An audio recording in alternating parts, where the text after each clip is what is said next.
Bueno, vamos a hacer un breve repaso de lo que hemos desarrollado la semana pasada para poder continuar con el tema.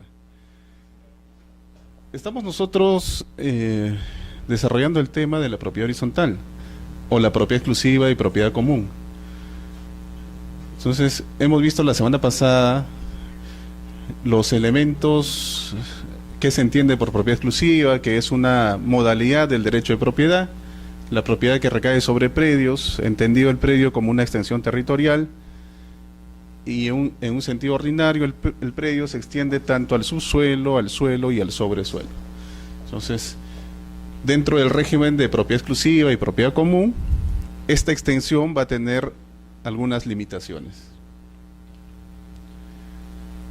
¿Cuáles son los elementos constitutivos que tienen que presentarse para poder nosotros saber que estamos ante un régimen o ante un derecho de propiedad horizontal? Entonces, existen elementos fácticos, es decir, si se configuran en la realidad, ya estamos nosotros dentro de este régimen. Y existen otros elementos que sirven para formalizar ese, digamos, ese derecho de propiedad. Entonces, en primer lugar, dentro de los elementos fácticos encontramos la edificación. Dijimos que este es un régimen de edificaciones. Por lo tanto, un presupuesto es la existencia de una fábrica. Una fábrica, y para efectos de su formalización, esa fábrica tiene que estar declarada. Asimismo, esta edificación debe tener la particularidad que nos permite a nosotros encontrar áreas de dominio privado, es decir, donde existe un solo titular con todos los atributos que le reconoce el ordenamiento jurídico a un propietario, y a su vez, y necesariamente, deben de encontrarse también bienes y servicios comunes, porque si no existiesen bienes y servicios comunes, no podrían tener el carácter de independiente estas unidades, no podrían tener un único titular que pueda disfrutar de todos esos atributos. Por lo tanto, otro requisito para nosotros saber que estamos ante este régimen es la existencia de bienes y servicios comunes. Entonces, hasta este punto 3, estos elementos nosotros podemos encontrarlo en la realidad. Pluralidad de propietarios, es decir, propietarios distintos de cada área privativa, bienes y servicios comunes y una edificación. Desde el momento que se presenten, desde que ya existan esos elementos en la realidad, se aplican las consecuencias que la norma ha previsto. Entonces, pero para efecto de formalizar va a ser necesario que la regulación que debe existir entre estos propietarios respecto a sus derechos y otros aspectos tiene que estar formalizado a través de un acto jurídico, un estatuto, que nuestro ordenamiento jurídico lo denomina reglamento interno. Asimismo, estos propietarios tienen que organizarse a través de lo que se denomina este colectivo como una junta de propietarios. Y para efectos de que tenga acogida en el registro, se deben presentar el reglamento interno, la junta de propietarios, a efectos de lograr su independización. El día de hoy vamos a desarrollar el tema de la independización. Y todos estos actos, que son actos jurídicos y actos registrales, se complementan. No podemos nosotros inscribir la independización sin el reglamento interno. No podemos nosotros inscribir la junta de propietarios sin la fábrica, sin el reglamento interno, sin la independización. Hemos visto las distintas modalidades en que se presenta este régimen de propiedad exclusiva y propiedad común. El ejemplo más clásico es las edificaciones de los edificios de altura, los edificios donde encontramos departamentos, y el término departamento no necesariamente está relacionado con vivienda. La 27157, cuando define o establece el término concepto de departamento, este departamento puede tener distintos usos. Puede existir un departamento de uso comercial, de uso industrial, etcétera. No necesariamente está referido a vivienda, como normalmente nosotros solemos pensar. Las quintas, que también son una modalidad donde existe una zona común, un pasaje de acceso, y cada una de las secciones exclusivas van a ser titulares del suelo y de sus aires. Casas en copropiedad, centros y galerías comerciales, otras unidades inmobiliarias con bienes comunes, en todas ellas vamos a encontrar elementos, sectores que van a tener un titular exclusivo y áreas y servicios comunes. Hemos dicho a su vez que la ley 27157 regula el régimen de propiedad exclusiva y propiedad común, que es lo que anteriormente se denominaba propiedad horizontal. Pero esta norma también ha regulado o ha creado la figura de la independización y copropiedad como un régimen paralelo, al régimen de propiedad exclusiva y propiedad común, y que al menos en un principio estuvo pensado en que los elementos comunes se iban a regir por el Código Civil, por las normas ordinarias de la copropiedad. Sin embargo, en la actualidad ambos regímenes se mezclan, y las diferencias mínimas que podemos encontrar es que en el régimen de independización y copropiedad, el titular, la sección exclusiva va a comprender también el terreno. Por lo tanto, decíamos nosotros que en un edificio no podrían optar por el régimen de independización y copropiedad, porque cada departamento, cada sección exclusiva, el titular no es propietario del terreno, el terreno es compartido por todos ellos. Por lo tanto, ahí únicamente se puede optar por el régimen de propiedad exclusiva y propiedad común.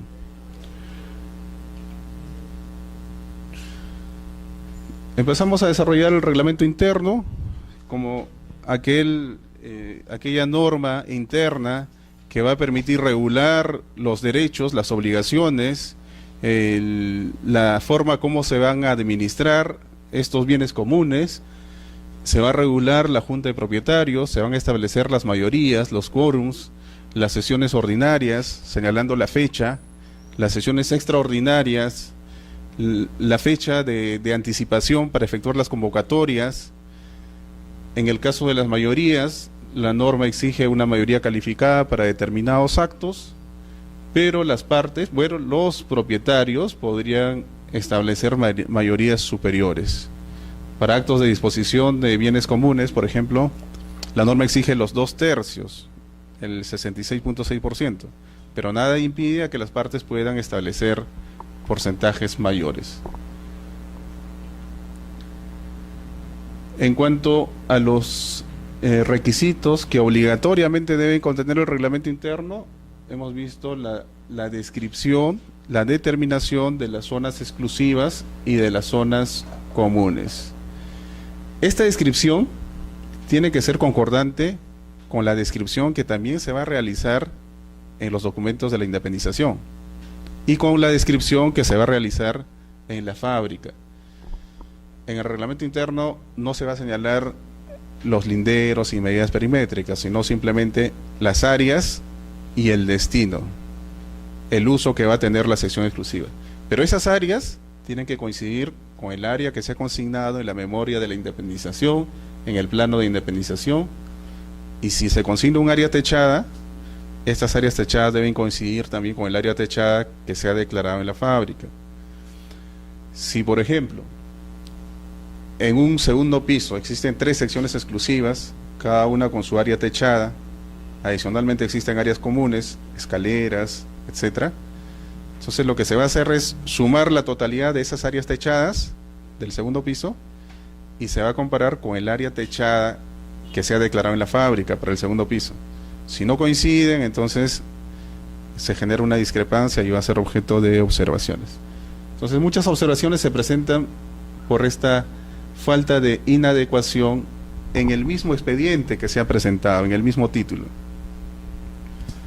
En cuanto a los derechos y obligaciones, estos derechos y obligaciones, obviamente, esta regulación no debe ir en contra de las normas imperativas, en contra de las normas del orden público.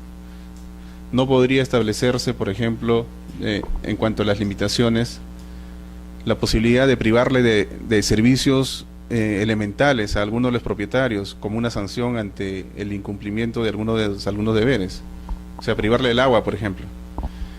Eso no podría ser posible de regulación. Podrían establecerse algunos reglamentos especiales. El caso de las sanciones, por ejemplo, podría tener mayor desarrollo.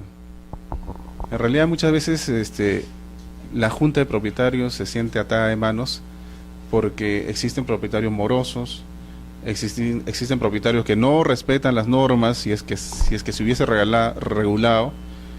Por ejemplo, realizan reuniones hasta altas horas de la noche, de repente hacen ingresar a personas sin haber previamente solicitado la autorización, o hacen ingresar al estacionamiento del sótano vehículos de terceros, o inclusive taxis, ¿no? Entonces, todo eso podría afectar la seguridad de todos los propietarios. Por lo tanto, es conveniente que se regule en el reglamento interno. Cosas que podrían parecernos a nosotros intrascendentes, pero sí son importantes y pueden afectar la convivencia normal.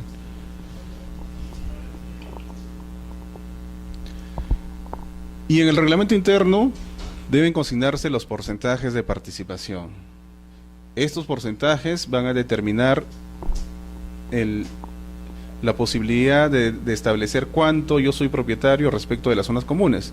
Pero no solamente eso, sino esos porcentajes de participación en los bienes comunes van a permitir a cada uno de los propietarios participar en las sesiones de junta de propietarios. Y cuando llegue el momento de realizar las votaciones, el cómputo de los votos se hace en función a esos porcentajes. No es en base al número de propietarios, sino en base a los porcentajes. Asimismo, deben contemplarse en el reglamento interno los porcentajes de participación en los gastos comunes. En ambos casos, tiene que señalarse el criterio y aplicando ese criterio tienen que determinarse los porcentajes. Y en el reglamento tiene que constar una relación. Por ejemplo, departamento 101, su porcentaje es 5%, departamento 102, toda la relación. Y todos esos porcentajes tienen que sumar el 100%. Eso también constituye, digamos, objeto de observaciones, porque muchas veces no suman el 100%. O el criterio que han empleado, el criterio que han señalado, en realidad no parece que no lo han aplicado, porque cuando se realiza el cálculo arroja otro resultado. El día de hoy, por ejemplo, veía un reglamento interno y conversaba con el usuario, un reglamento interno donde habían señalado como criterio el área ocupada para fijar los porcentajes. Y revisando, veíamos varios estacionamientos, un estacionamiento que tenía 16 metros y su porcentaje era 1%, otro estacionamiento tenía 13 metros y su porcentaje 1%, otro estacionamiento 14 y el mismo porcentaje. Entonces, ahí algo estaba mal. Se le había observado para que revisen y determinen correctamente. El problema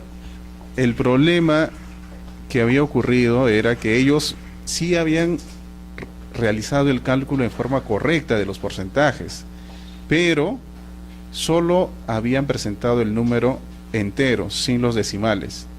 Entonces, todos tenían 1%, pero no era 1,00, era 1.10, el otro 1.40. Entonces, estos porcentajes tienen que ser señalados inclusive con los porcentajes. De lo contrario, no se visualiza que se está aplicando correctamente el criterio.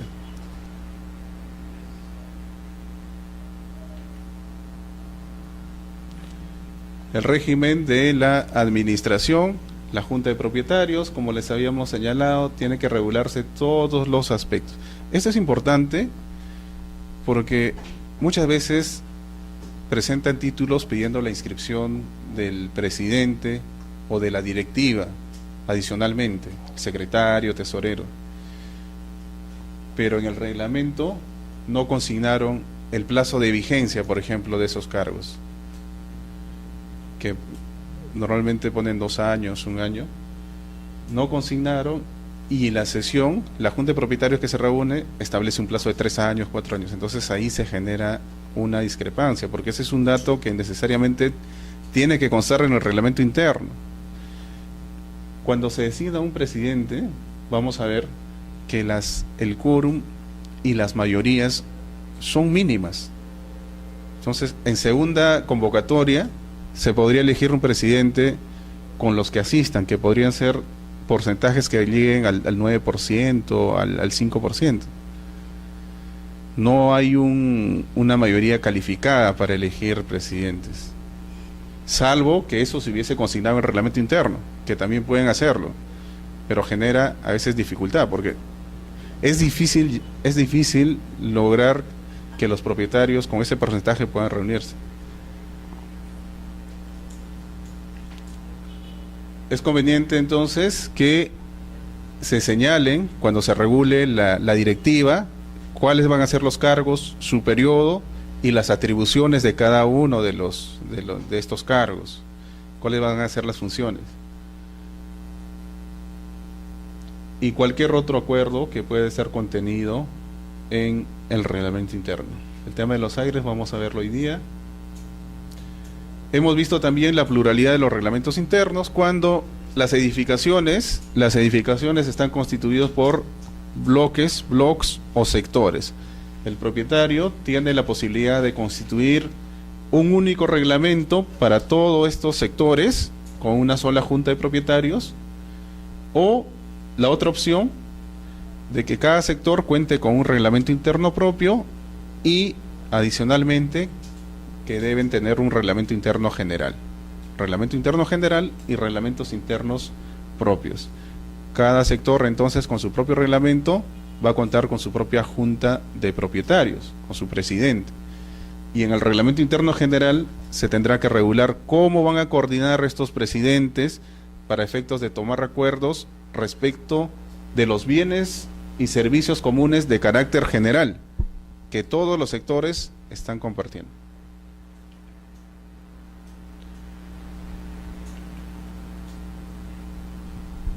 En cuanto a su incorporación al registro de estos actos, hemos dicho que el título que va a dar mérito a la inscripción podría ser la escritura pública o documento privado con firmas certificadas de los propietarios, donde conste el texto del reglamento interno.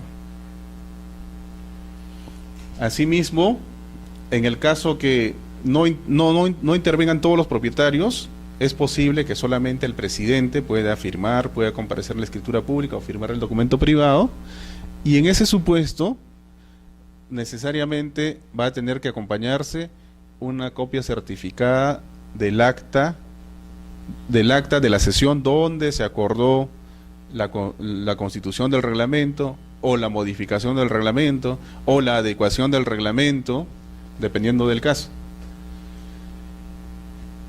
Y adicionalmente tendrá que acreditarse la convocatoria a esa sesión con los cargos de recepción de todos los propietarios. Ojo que esta copia certificada tiene que cumplir las formalidades que establece el decreto legislativo del notariado, el artículo 103, si mal no recuerdo. Es decir, esa copia se extrae del libro de actas que debe tener la Junta de Propietarios, y el notario debe dejar constancia que esas copias corresponden al libro tal, que ha sido legalizado por tal notario, corresponde a fojas tales, etcétera. No son copias, simplemente copias legalizadas. Muchas veces presentan copias legalizadas como si fuese reproducciones de cualquier documento, y eso no da mérito a su calificación, inscripción.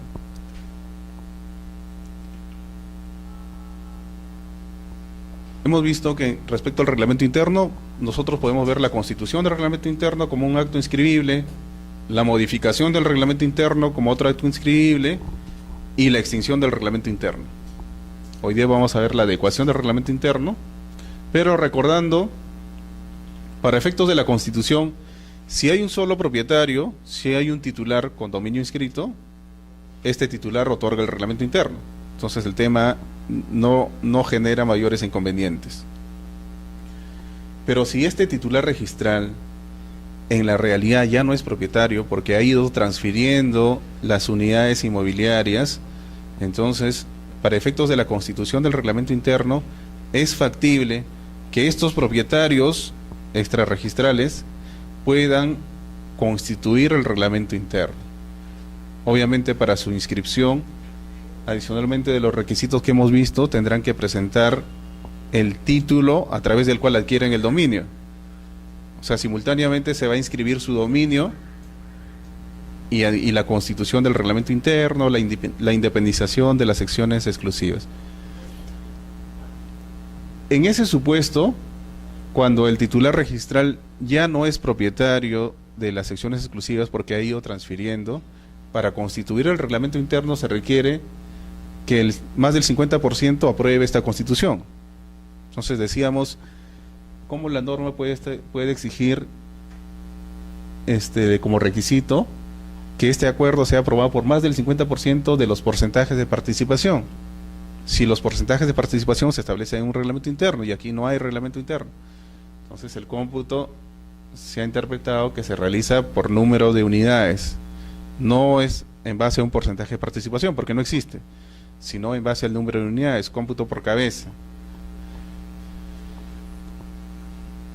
Este reglamento, entonces, aprobado en una sesión de los propietarios, se formaliza por el presidente o las personas que han intervenido y de esa forma se constituye el reglamento interno.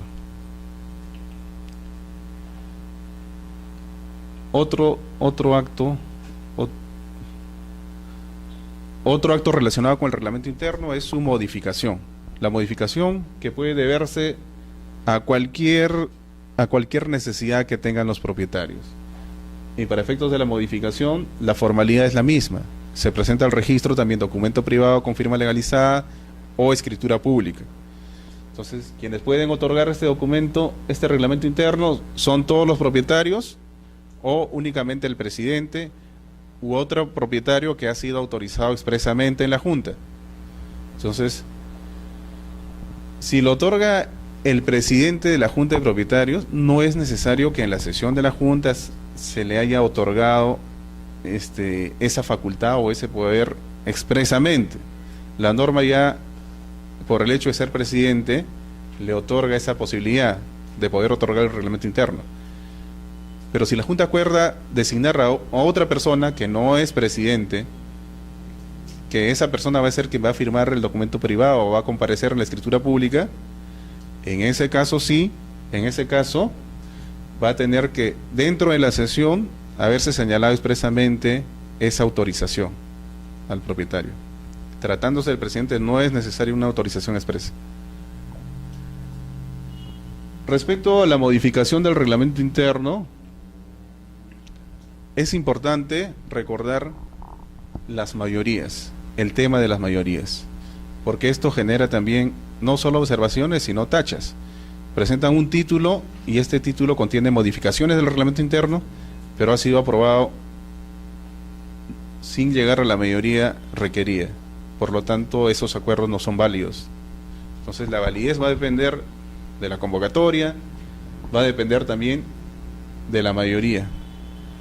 Entonces, se ha establecido que para modificar en líneas generales cualquier artículo del reglamento interno se requiere más del 50% de los porcentajes de participación. Pero para modificar algunos actos que expresamente lo señala la norma, por ejemplo, actos vinculados con la desafectación de zonas comunes, la transferencia de los bienes comunes, la modificación de porcentajes, etcétera, no va a ser suficiente más del 50%, sino se va a requerir como mínimo las 2/3 partes. Aquí estamos hablando 51%, aquí estaremos hablando 66%. Entonces, para determinados actos se requiere una mayoría calificada especial. No, ese es un tema que también genera muchas discrepancias. Y esas discrepancias se originan en el reglamento interno modelo. El reglamento interno modelo, estas normas se le he enviado a los organizadores. En todo caso, no sé si le podrían enviar los archivos para que puedan. ¿Ya les enviaron? Ok. Entonces, aquí existe un reglamento interno modelo que ha sido aprobado por el Ministerio de Vivienda. Es un reglamento interno tanto para el régimen de propiedad exclusiva y propiedad común, como para el régimen de independización y copropiedad. El problema es que en algunos artículos de este reglamento interno modelo, hay algunos artículos que adolecen de ciertos defectos. Y uno de ellos está referido con el tema de la mayoría calificada. Estoy tratando de ubicar.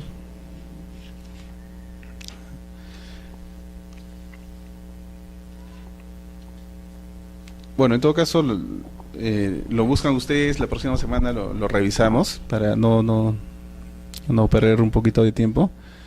El hecho es que este reglamento interno modelo señala que para estos actos se requiere que el acuerdo sea aprobado por los 2/3 de los porcentajes de participación de los propietarios presentes, dice. Es decir,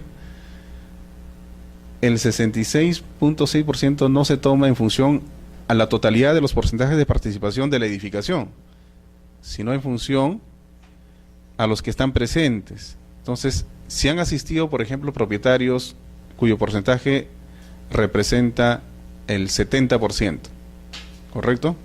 70%. Para estos actos, de estos 70%, se requiere que el 66.6% esté de acuerdo. Eso es lo que dice la norma. Pero según el reglamento interno modelo, para aprobar estos acuerdos, se requiere los 2/3 de los que están presentes. Y los que están presentes, el porcentaje de los que están presentes alcanza el 70%. Por lo tanto, los 2/3 de los presentes va a ser un porcentaje menor, o sea, 2/3 del 70%. ¿Perdón? ¿Cuál será? Se toma en cuenta lo que señala la ley, porque el reglamento interno modelo simplemente es un modelo, pero por encima de ese modelo se encuentra la norma que expresamente señala que deben ser las 2/3 partes de los porcentajes de participación. Entonces, si bien en algunas resoluciones el tribunal registral ha señalado que si el propietario se ha basado en el reglamento interno modelo, no debería observarse, y en algunos casos se inscriben los reglamentos internos con el texto así como lo ha establecido el reglamento interno modelo. El problema se presenta cuando ya quieren inscribir los actos que implican la desafectación de zonas comunes, la transferencia. Porque si seguimos el reglamento interno modelo, inclusive con un porcentaje menor del 50% se podría aprobar esos actos y se generan muchos problemas. Y ahora último se están presentando más los problemas en la junta de propietarios. Juntas que tratan de inscribir al presidente y por otra parte aparecen otros propietarios que dicen que no han sido convocados o que han sido convocados pero nunca se realizó la sesión, o que se han legalizado dos libros de actas para las sesiones y cada uno de ellos presente, cada uno de ellos contiene sesiones. Entonces, en muchos casos el tema también se está convirtiendo conflictivo en determinados supuestos.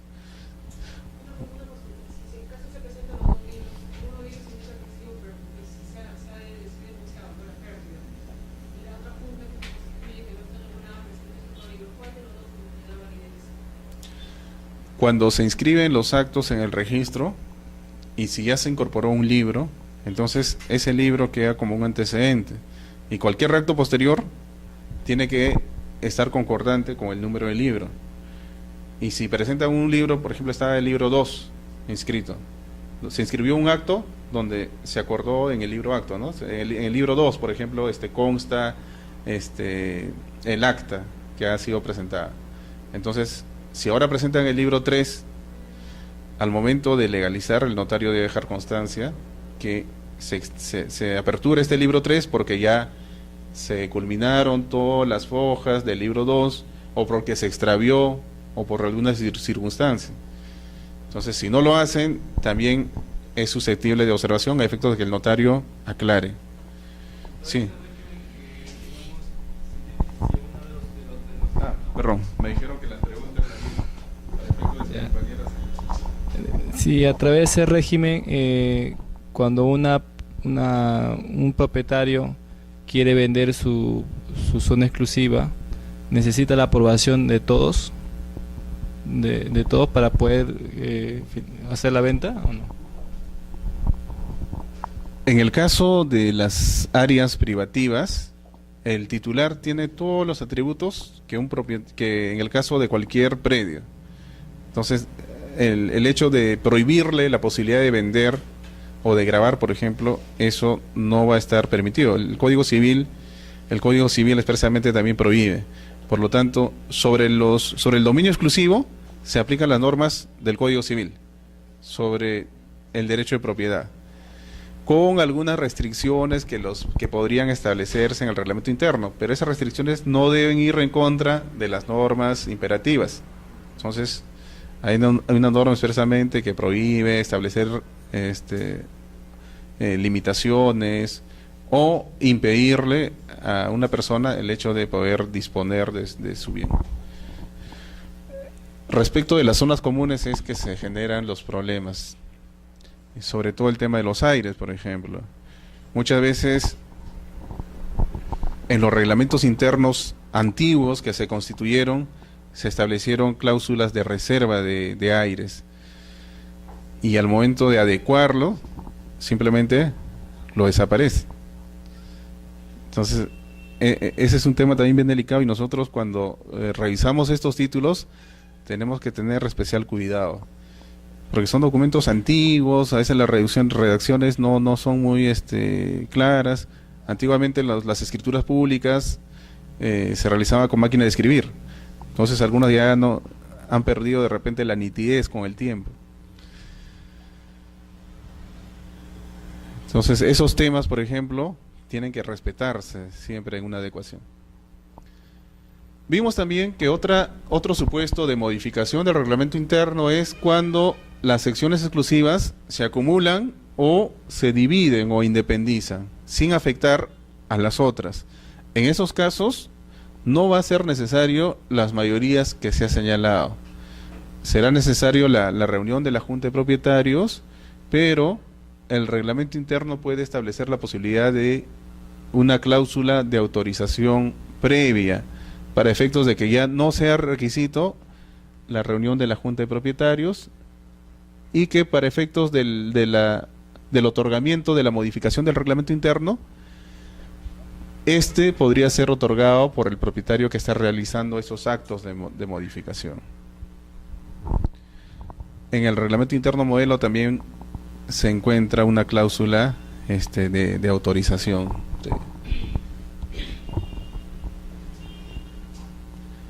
Si tuviesen alguna pregunta, por favor, simplemente la formulan para ir avanzando. En cuanto a la extinción del reglamento interno, hemos visto que la extinción del reglamento interno va a implicar la extinción del régimen, va a implicar la extinción también de las independizaciones, porque todas las partidas que han sido independizadas van a retornar a la matriz, se van a acumular, va a implicar entonces la acumulación. Y esta extinción del reglamento interno se puede deber a dos supuestos. En primer lugar, un hecho que ocurre en la realidad. Desaparece la edificación, por lo tanto, como es un régimen de edificaciones, se extingue el régimen. Y también puede ocurrir otra posibilidad, es que esta extinción se puede deber al acuerdo de los propietarios. La edificación sigue existiendo, pero ya no quieren estar sujetos al régimen de propiedad exclusiva y propiedad común, sino simplemente a un régimen de copropiedad ordinaria. En ese caso, en estos casos, va a ser necesario siempre el acuerdo de la Junta de Propietarios, que debe ser, aquí se requiere acuerdo unánime, porque la extinción del reglamento interno no solo va a afectar zonas comunes, como en la modificación, donde podría modificarse los porcentajes, de repente desafectar algunas áreas. En este caso también va a desaparecer el derecho exclusivo que se tiene sobre determinada área.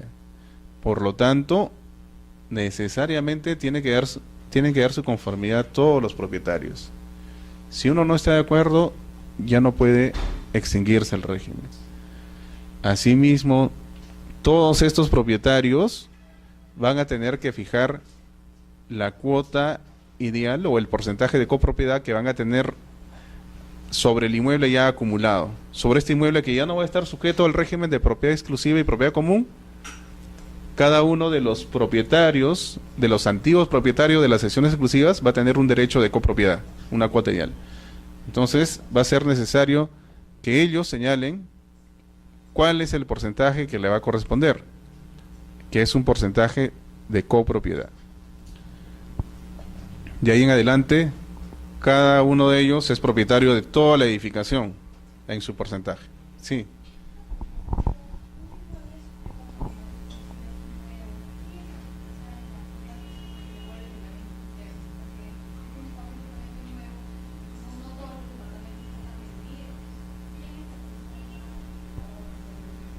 Sí. En el caso de las edificaciones nuevas, que el constructor o la inmobiliaria va a transferir, o de repente está transfiriendo, pero registralmente figura la inmobiliaria como única propietaria. Entonces, en esos casos, si bien nosotros habíamos dicho que para que exista el régimen, en la realidad tienen que presentarse algunos requisitos, y eran 3. El primero, que exista una edificación.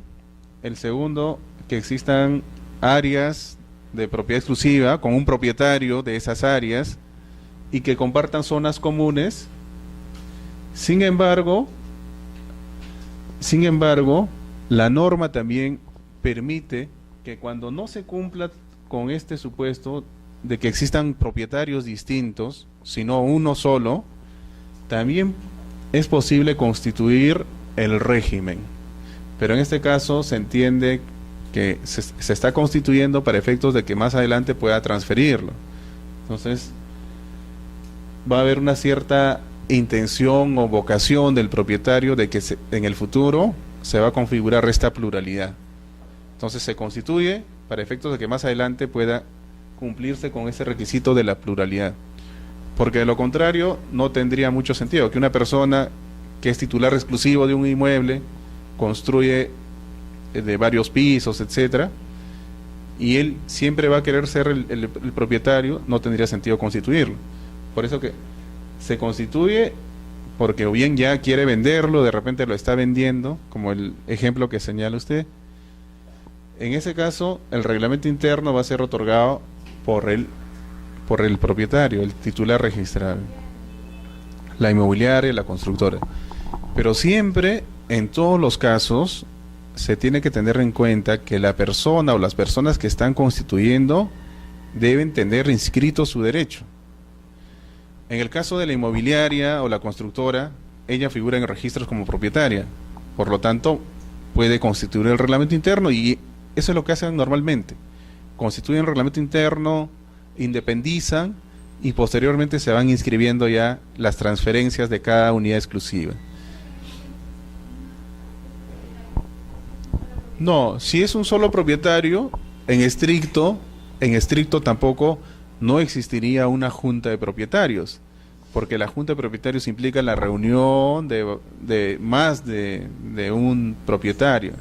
Entonces, este único titular podría realizar todos los actos sin necesidad de estas actas. Es más, podría seguir siendo él el único propietario, ya está en las secciones independizadas, podría modificar el reglamento interno. Entonces solamente bastaría que él lo otorgue sin necesidad de acreditar que hubo una sesión de junta de propietarios, porque no tendría sentido. E inclusive podría extinguirlo, o sea, nunca llegó a transferir. Tuvo la intención, de repente, de que esto más adelante se configure en la pluralidad, pero por X motivos no se llegó a concretar. Entonces, ahora ya no le interesa tener este régimen, si no quiere seguir siendo el único propietario.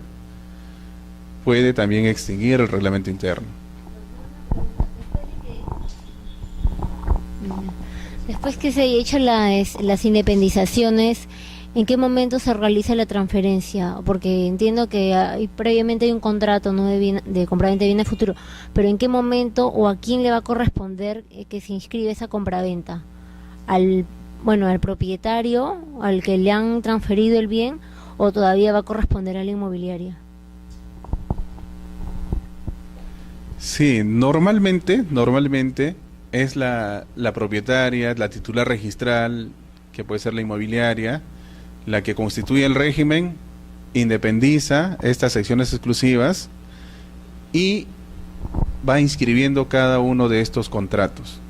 Contratos que posiblemente ya se había celebrado con anterioridad, inclusive a la construcción, o sea, contratos de venta futura, pero que no surten efectos hasta que no llegue a existir la edificación. En los contratos de venta futura está sujeto a una condición suspensiva de que llegue a existir la edificación. En el momento en que existe la edificación, recién surte los efectos, transfiere el dominio. Pero registralmente se independiza, y generalmente quien digamos está interesado en que se inscriban estas transferencias, si es que de por medio existe un crédito hipotecario, es la inmobiliaria. ¿Por qué? Porque las empresas financieras tienen el dinero para del saldo, del precio del saldo, porque la inicial sí se le ha pagado a la inmobiliaria, pero del saldo tienen dinero el banco y no le otorga a la inmobiliaria mientras no esté inscrita la hipoteca. La hipoteca que los compradores están constituyendo o han constituido a favor de la entidad financiera.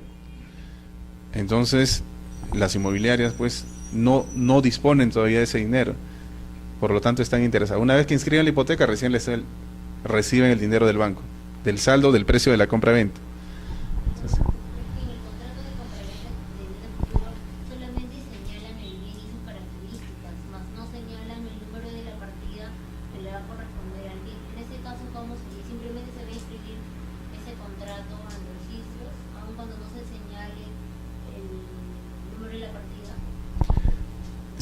sí, claro, como en el contrato de compra-venta de bien futuro se celebró en una época en que aún no se habían independizado, entonces no tienen el número de partidas registrales.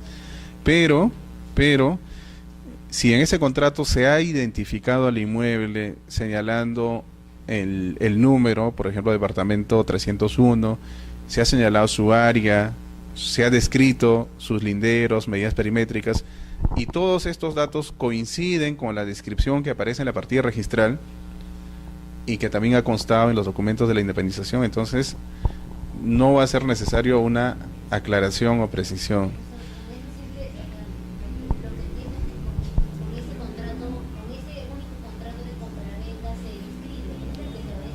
Sí. Salvo que la descripción ya no coincida, porque pudo haber sufrido modificaciones la independización, la fábrica, y al final el contrato de compra-venta se celebró sobre un inmueble con determinadas características, pero cuando ya se independizó, cuando se construyó, se independizó, tiene otra descripción.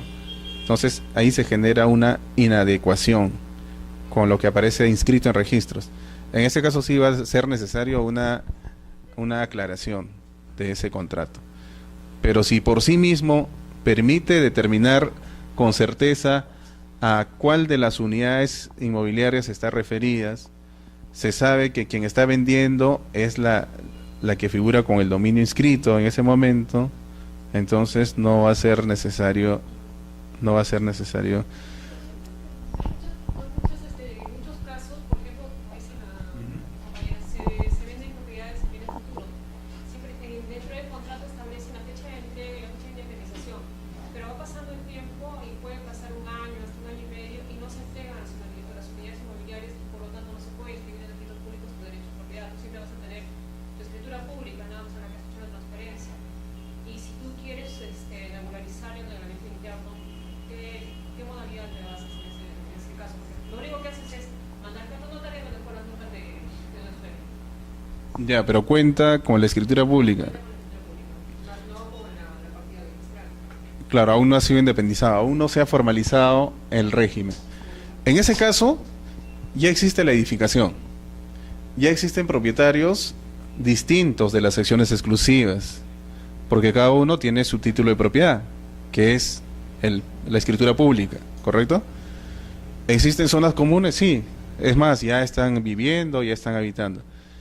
En ese caso, estamos en el supuesto que decíamos de la posibilidad de constitución del reglamento interno cuando es aprobado por más del 50% de los propietarios. En este caso, los propietarios de esas secciones exclusivas, la propietaria ya no es la inmobiliaria. La inmobiliaria es la titular registral, pero en la realidad ya no es la propietaria porque ya transfirió su dominio. Entonces, los propietarios son los que han adquirido, los compradores. Entonces, si por ejemplo son 15 personas los que han comprado y son 15 secciones exclusivas, bastaría que 8 personas estén de acuerdo, 8 propietarios de las secciones exclusivas estén de acuerdo para constituir el reglamento interno y consecuentemente solicitar la independización.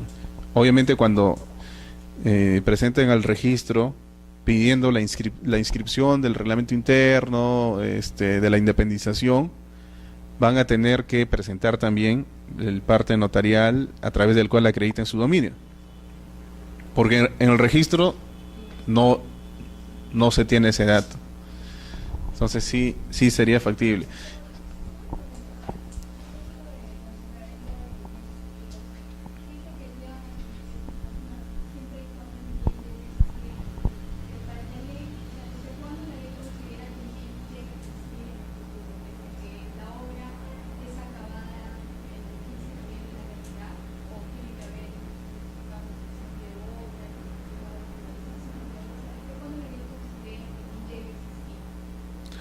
Bueno, para nuestro ordenamiento jurídico, la edificación va a existir cuando la autoridad municipal le otorgue la conformidad de la obra.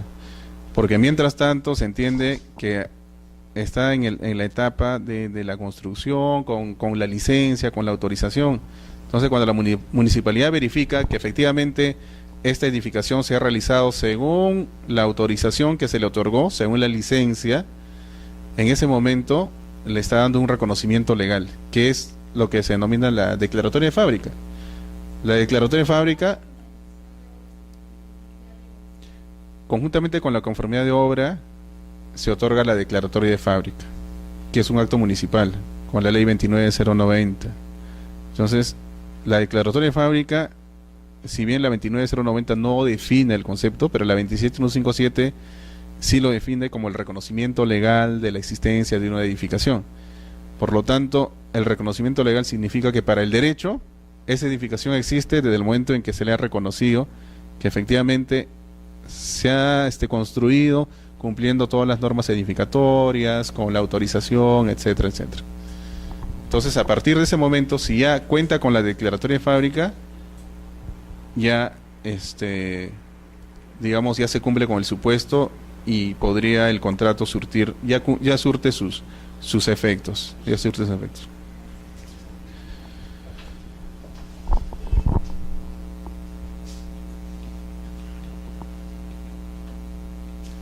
Bueno, hemos visto entonces el reglamento interno en cuanto a su constitución, su modificación y su extinción. Vamos a ver ahora otro tema que también tiene bastante movimiento, bastante ingreso, y está referido con la adecuación de los reglamentos internos. Cuando la 27157 se dictó en julio de 1999. Con anterioridad a esta norma se encontraba vigente el decreto ley 22.112. Esta norma regulaba el régimen de propiedad horizontal hasta ese entonces. Fue una norma que en su momento trató de regular la existencia de este tipo de edificaciones constituido por unidades exclusivas y zonas comunes, pero esta norma restringía, a diferencia de la 27157, restringía la voluntad de los propietarios. Tanto es así que en el tema de los porcentajes, por ejemplo, nosotros hemos visto que los porcentajes de participación actualmente se establecen en base al criterio que los propietarios establecen. Criterio que puede ser el área ocupada, el uso, la ubicación, etcétera, etcétera. Pero la anterior norma señalaba que el criterio debería ser el área techada. Por lo tanto, solo existía un criterio. Las partes no podían modificar. Y se presentaba un problema cuando trataban de independizar áreas que no tenían área techada. Secciones, entre comillas, que no tenían área techada. Estacionamientos, los aires, por ejemplo. La posibilidad de independizar los aires no estaba permitido. Porque ese criterio no podía determinar un porcentaje. Y si no contaba con un porcentaje, no podría considerarse como una sección dentro de este régimen. La 27157, entonces, es una norma que da más importancia a la autonomía de la voluntad de los propietarios y permite que ellos mismos regulen muchos aspectos del régimen. ¿Y qué ocurre con los reglamentos anteriores? Inclusive con la norma anterior al decreto ley 22.112, que existen muchas edificaciones que están sujetas a ese régimen. Respecto de esos reglamentos internos, la ley estableció de que estos reglamentos tenían que adecuarse a la norma actual, a la 27157.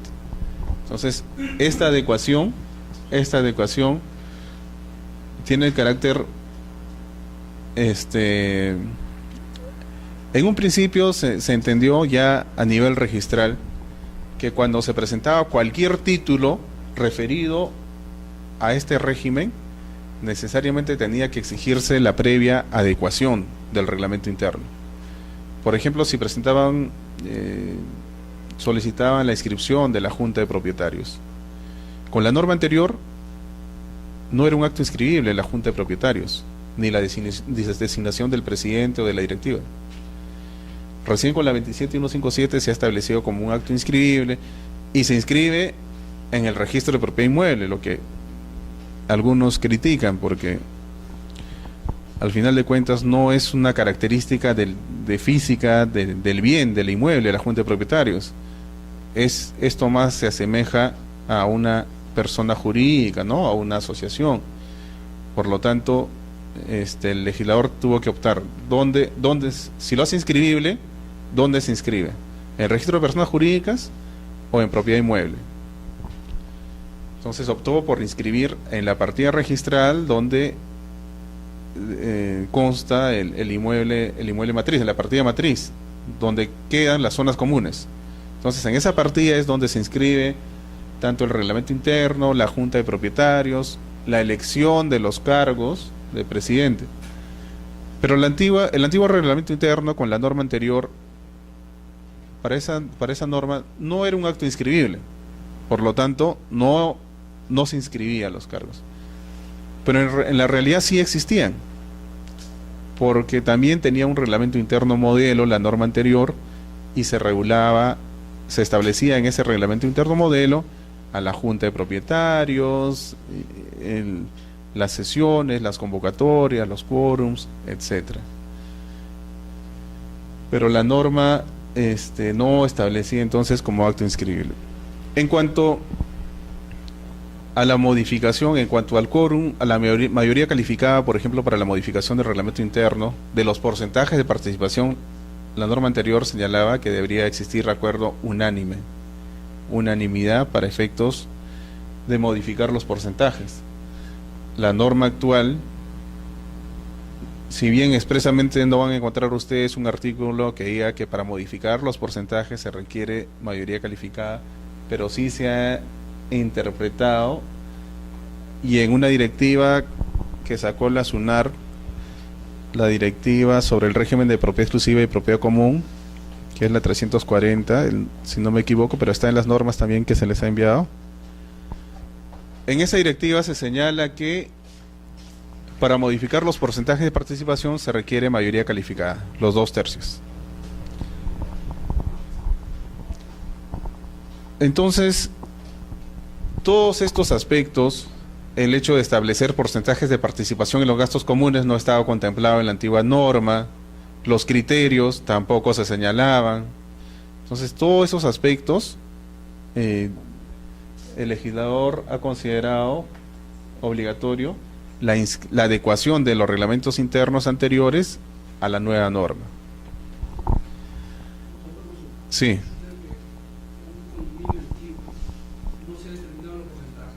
Correcto.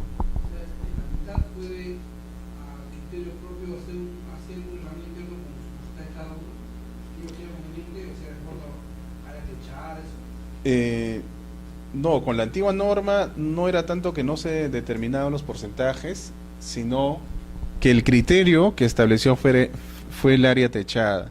Por lo tanto, en base a ese criterio solamente podían independizarse determinadas áreas que sí contaban con esa área, y impedía la posibilidad de independizar, por ejemplo, azoteas, etcétera.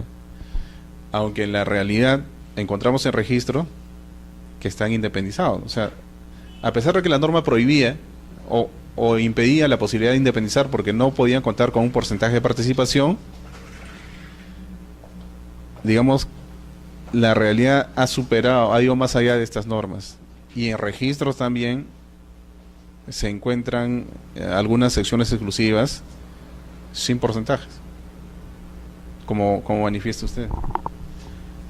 O que los porcentajes no lleguen al 100%. Entonces, el problema se presenta cuando tratan de adecuarse a la nueva norma y no contaron con un porcentaje. En ese caso, más que una adecuación, o adicionalmente a la adecuación, ya se trataría de una modificación del reglamento interno. Porque para la adecuación del reglamento interno, la norma es flexible en cuanto al quórum, en cuanto a las mayorías. En primera convocatoria se requiere el quórum de más del 50%. Y en segunda convocatoria, para poder adecuar el reglamento interno, el quórum va a estar constituido por los que asistan. Y los acuerdos se van a tomar con la mayoría simple. Entonces, si en primera convocatoria asistieron el 51%, con la mayoría de este 51% se toman los acuerdos de adecuación. Y si no hubo quórum, se convoca a la segunda sesión, y en esta segunda sesión, si asisten propietarios que representen el 20%, por ejemplo, con la mayoría de este 20%, con el 11%, que sería la mayoría simple, se puede aprobar la adecuación del reglamento interno. Entonces, para temas de adecuación es más flexible en comparación con la modificación, que hemos visto que hay quórums especiales, más del 50%, el 66%, pero para adecuación se entiende que en la adecuación no hay cambios sustanciales del reglamento interno, de los elementos que denominan estructurales. Simplemente se van a regular algunos aspectos de carácter imperativo que la norma ha señalado. El tema de la junta de propietarios, por ejemplo. El tema de los cargos, que no estuvieron antes señalados, ahora sí van a ser considerados. El tema del criterio y los porcentajes de participación en los bienes comunes y porcentajes de participación en los gastos comunes. Anteriormente el criterio lo establecía la norma. Ahora, en el reglamento interno que se está adecuando, van a tener que señalar el criterio y los porcentajes. Pero ojo, ahí se presenta un problema, porque como es adecuación, la adecuación no implica la modificación de los elementos, digamos, sustanciales. Y un elemento sustancial es el porcentaje de participación que tiene cada sección exclusiva. Entonces, si se va a establecer, se va a fijar ahora un criterio, este criterio debe ser tal que no permita la modificación de los porcentajes. Porque si ahora establecemos el área ocupada y anteriormente el criterio fue el área techada, eso significa que con este nuevo criterio van a modificarse los porcentajes. Pero vía adecuación no puede realizarse la modificación de los elementos, digamos, sustanciales del régimen. ¿Qué criterio tomarán? Área techada de repente, o algunos señalan como criterio el mantener el mismo porcentaje que tuvieron anteriormente, o sea, como una salida, porque con otro criterio hay variación. Entonces ahí se presentan algunos inconvenientes. Sí.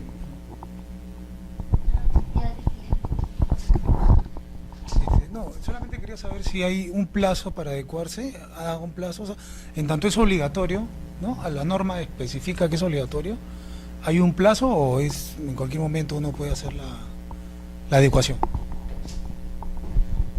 Bien. En principio, como les había manifestado inicialmente, cuando se presenta un título al registro y ese título está referido al régimen de propiedad exclusiva y propiedad común, la adecuación va a ser exigible cuando ese acto que se presenta al registro implica la modificación del reglamento interno. En un principio se había interpretado que cualquier acto que llegue al registro, cualquier acto va a implicar la adecuación previa. Y el tema de repente, o el único caso en que no se va a modificar el reglamento interno ni va a ser necesario la adecuación es cuando se designa al presidente de la Junta de Propietarios.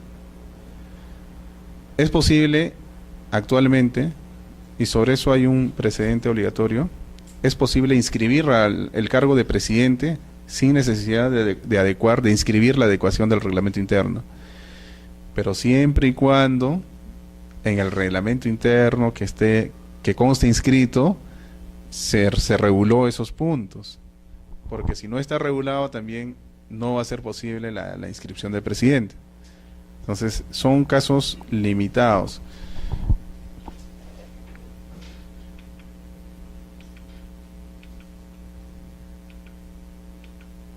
Este es el precedente.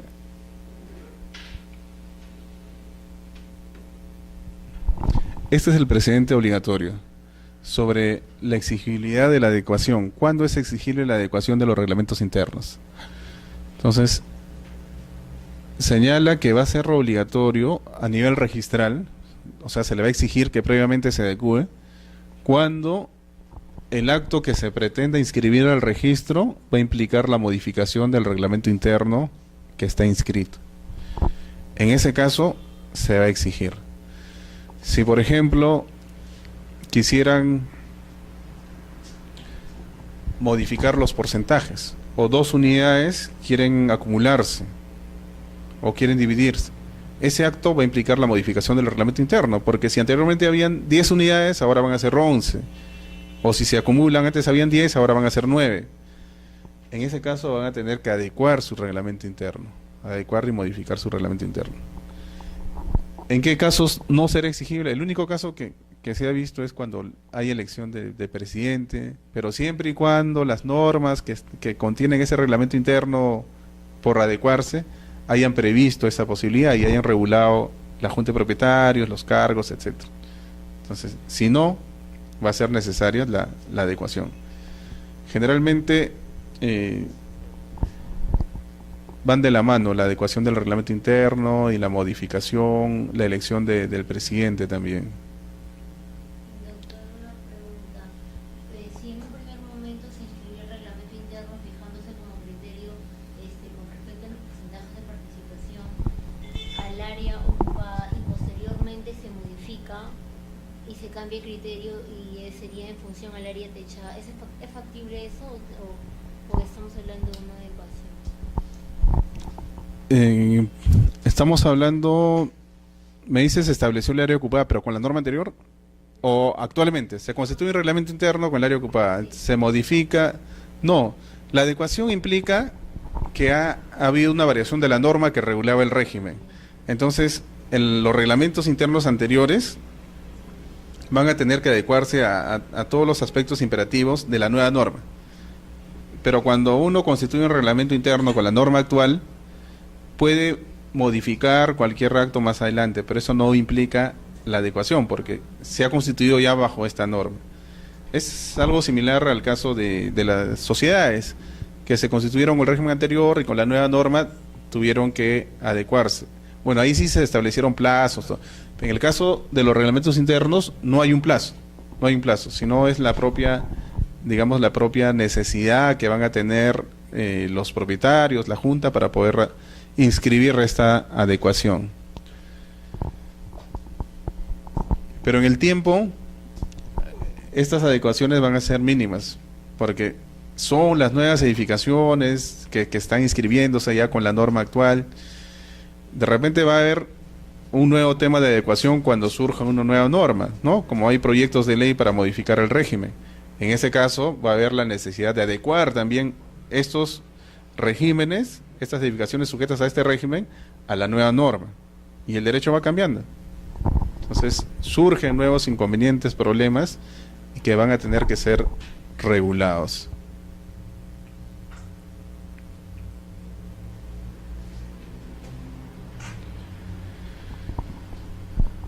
Como decíamos, para poder adecuar el reglamento interno a la nueva norma, se requiere que concurran la mayoría. En primera convocatoria se requiere más del 50% y en segunda convocatoria se va a acordar con los que asistan, con los concurrentes. Por lo tanto, no hay una mayoría calificada.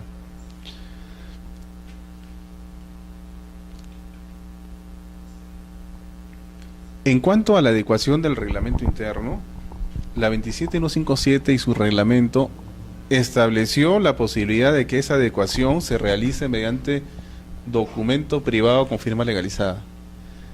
Hasta antes de esa fecha, en el registro, para poder inscribir el reglamento interno o su modificación, el único título que daba mérito era la escritura pública. Entonces, no se permitía constituir estos regímenes o modificar el reglamento interno mediante documento privado con firma legalizada. Es cuando se regula la adecuación del reglamento interno que la 27157 y su reglamento establece que adicionalmente de la escritura pública, esta adecuación puede realizarse mediante documento privado con firma legalizada. A partir de ello es que el reglamento de inscripción del registro de predios posteriormente estableció que para la constitución del reglamento interno y todos los actos, en la actualidad también se puede realizar mediante documento privado con firma legalizada del propietario o del presidente. Entonces, digamos que esta norma influyó a que se pueda optar por esta formalidad.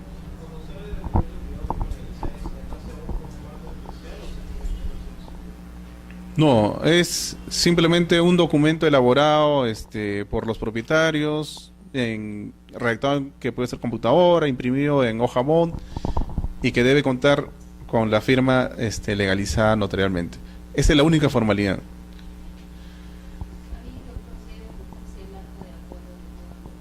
Así es, así es. Salvo que hayan asistido el 100%, ¿no? Si ha asistido el 100% de los propietarios, entonces muchas veces de repente no contaban con un libro, porque digamos en la práctica no cumplían con esas formalidades. Pero como normalmente no interviene el 100%, entonces sí tienen que adjuntar copia certificada de las actas de las sesiones donde se acordó la adecuación del reglamento interno.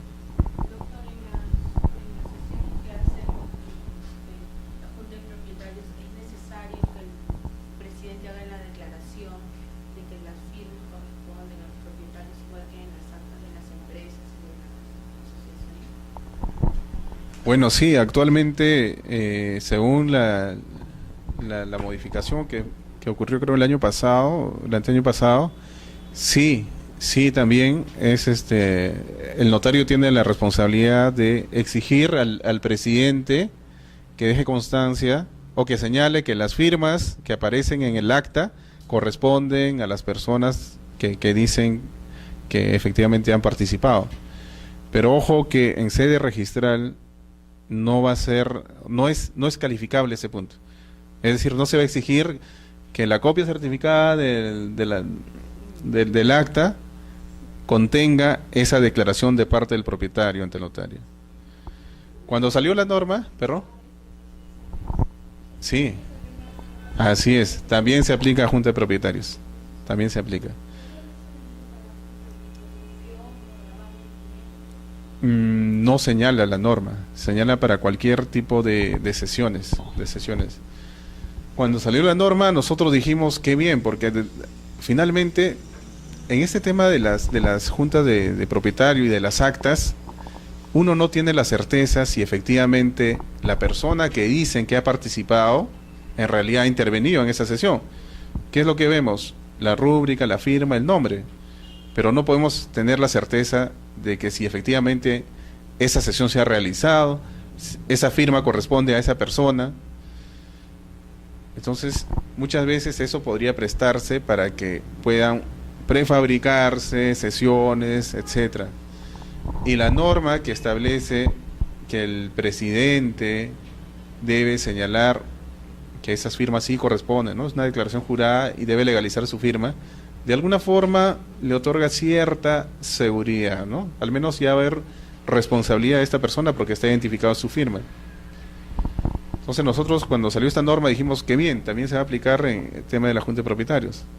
Pero la SUNAR modificó inmediatamente el reglamento general de los registros públicos y estableció que ese aspecto no es calificable, o sea, no va a ser exigible en sede registral verificar si efectivamente han cumplido con ese requisito. Por lo tanto, a nivel registral ya no es relevante, digamos, ¿no?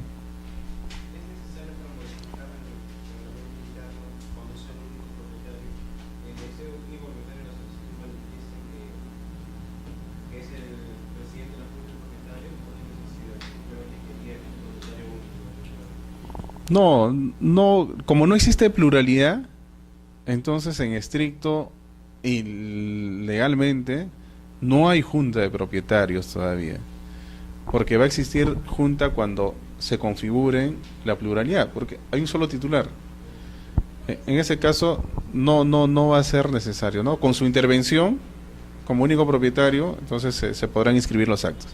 Sí.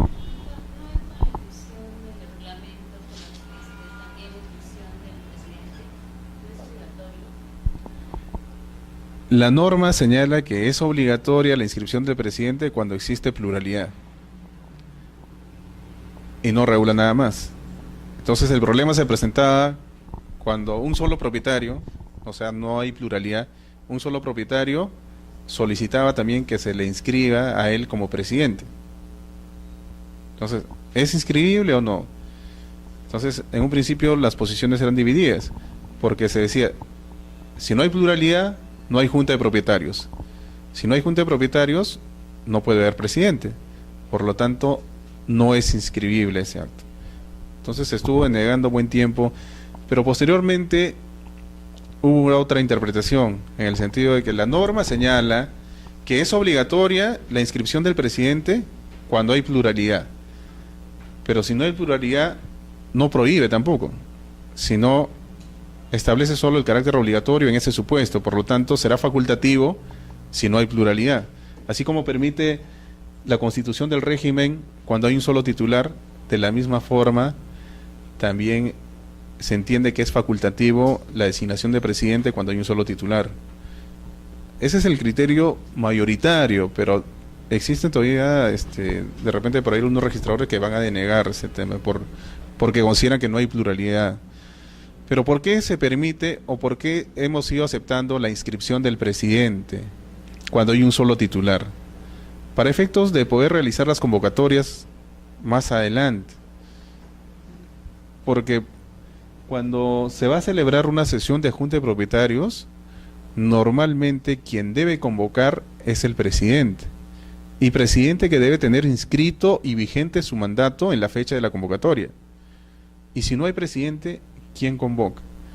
Entonces, en un momento hay un vacío. En la actualidad ya se ha regulado y se permite que propietarios cuyo porcentaje alcance el 25% puedan también convocar para efectos de la designación del presidente, pero solamente para ese fin. Pero con anterioridad había un vacío, ¿no? Entonces, en la práctica, digamos, registral, en la fecha, sí, mayoritariamente se admite la inscripción del presidente cuando hay un solo titular.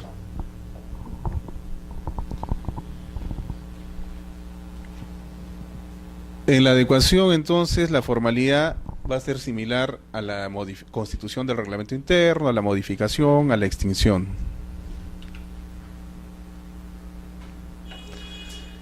Hay otro tema que está referido a la regularización del reglamento interno y regularización del régimen en sí.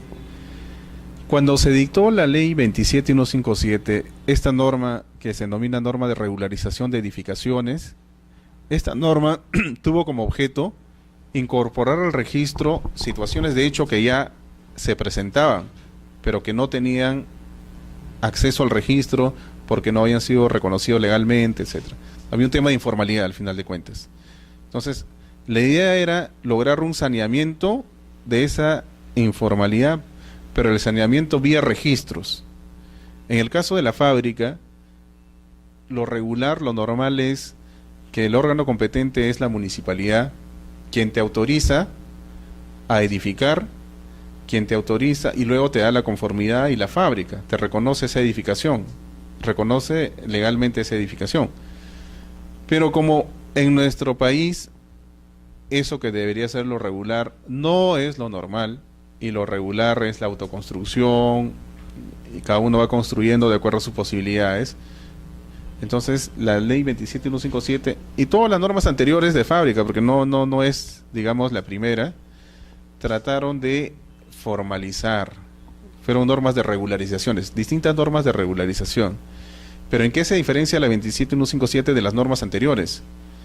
En que esta regularización no se realiza ante la municipalidad, sino es una regularización que se realiza ante el registro. Una vez inscrita esta edificación, se entiende el inmueble saneado y la municipalidad ya no puede aplicar las sanciones por el hecho de haber construido sin autorización. Por eso que el registro comunica a la municipalidad, envía una copia del expediente para efectos de que tome conocimiento. Pero no solamente las edificaciones, no solamente existían edificaciones informales, sino también edificaciones donde los propietarios, donde habían propietarios de áreas determinadas y que compartían zonas comunes. Es decir, la informalidad alcanzaba también a los regímenes de propiedad horizontal o propiedad exclusiva y propiedad común. Tanto es así que inclusive a nivel de registros se habían inscrito, se habían independizado secciones, unidades que compartían zonas comunes, pero sin constituir el reglamento interno. O sea, en registros también se presentaba ese supuesto.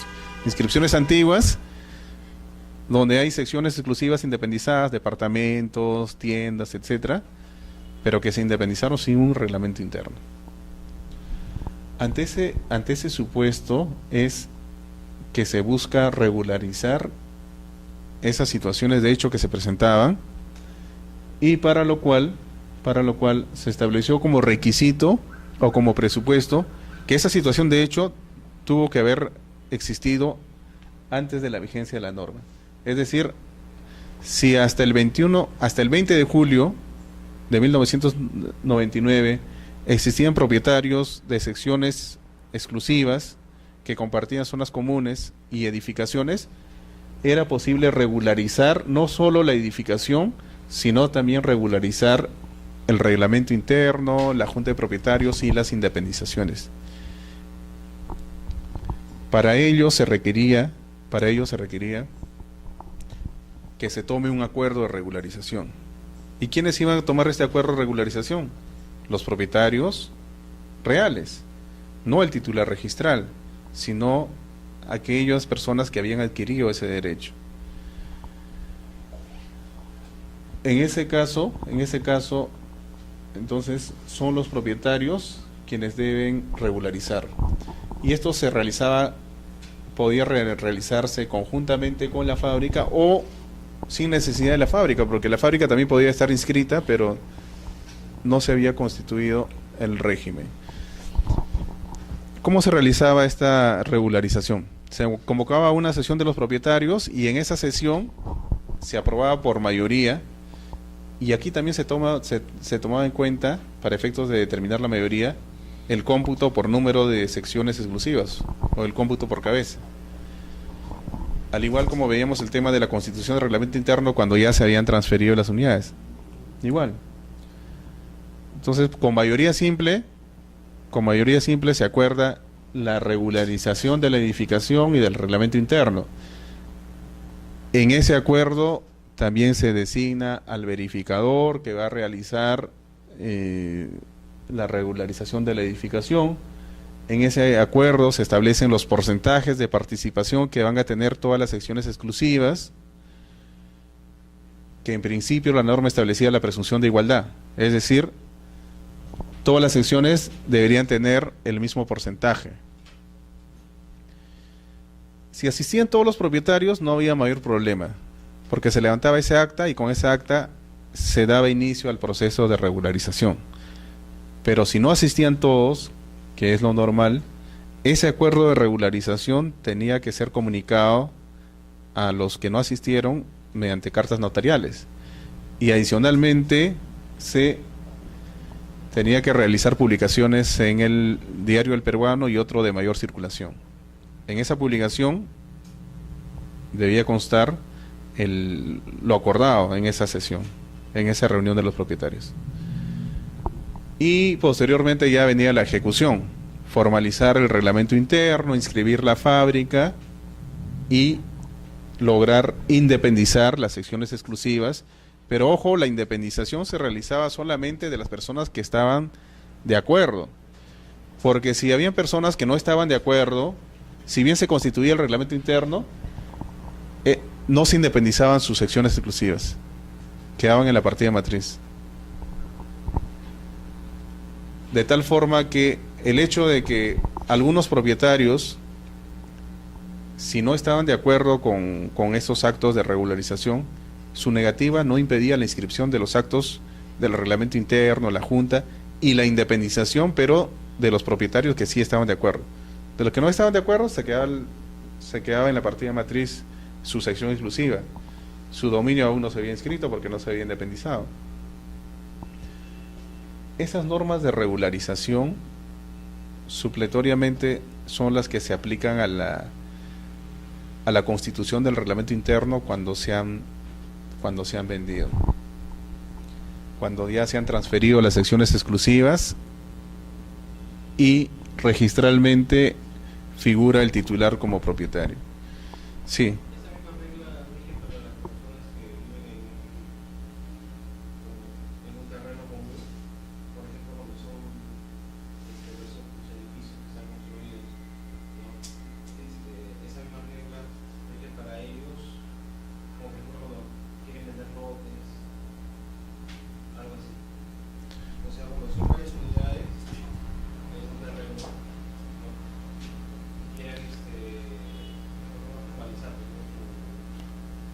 ¿En una lotización se refiere?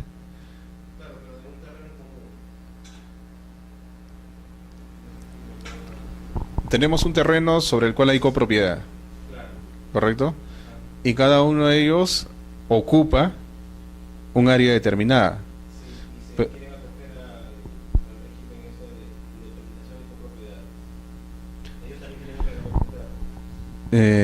Ahí no se configuraría el supuesto. Sí se han presentado casos en los cuales los propietarios, por ejemplo, existía copropiedad, varias secciones exclusivas, Pero todos estos copropietarios legalmente eran titulares de toda la edificación. No es como en el caso de este régimen, donde tiene que existir un propietario distinto de cada sección exclusiva. O sea, su derecho de propiedad está limitado, está determinado en esa sección exclusiva. En el caso de la copropiedad, cada copropietario tiene derecho a toda la edificación en base a su cuota, a su porcentaje. Entonces ahí no estamos ante un supuesto distinto.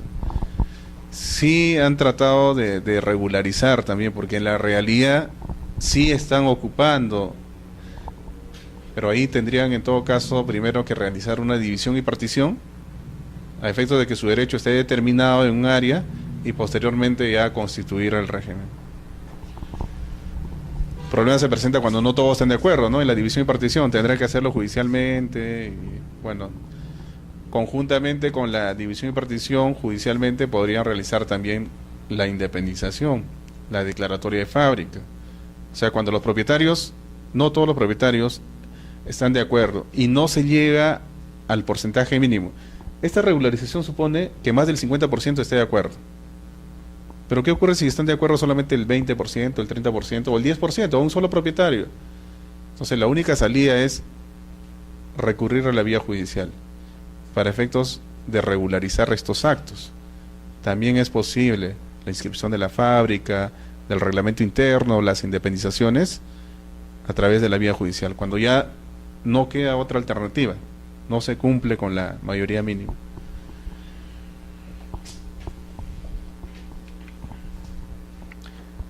Bien, hemos visto entonces el precedente del Tribunal Registral, que establece que para efectos de adecuar al reglamento interno va a ser exigido esa adecuación cuando se pretende inscribir un acto que implique la modificación del reglamento interno.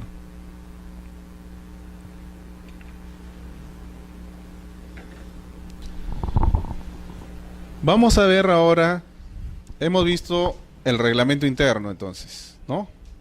Como un tema dentro de este régimen de propiedad exclusiva y propiedad común. Otro elemento, digamos, otro tema es la independización. Entonces, esa imagen, ¿la reconocen? ¿Dónde? La Ricardo Palma, ¿no? Una obra de arquitectura donde no existe un primer piso. Están apoyados sobre, parece que son unos fierros tales. Pero bueno, la arquitectura puede hacer eso, ¿no? En el tema de la independización, nosotros vamos a tener que señalar en primer lugar qué cosa es la independización y cuál es la utilidad, cuál es la necesidad, por qué es necesaria la independización.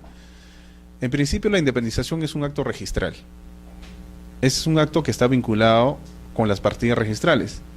Las partidas registrales son como la partida de nacimiento, como nuestro DNI, donde en ese documento se van a inscribir todos los actos relacionados con el predio al que pertenece esa partida. Y eso porque rige en nuestro sistema registral el principio de especialidad o principio de folio real, mediante el cual por cada inmueble tiene que contar con una partida registral y una única partida registral.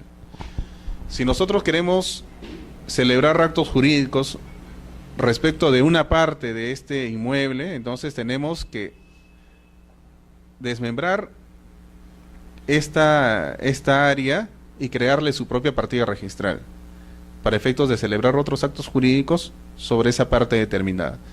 Ese acto de desmembrar, de crear una partida registral, es lo que se denomina independización.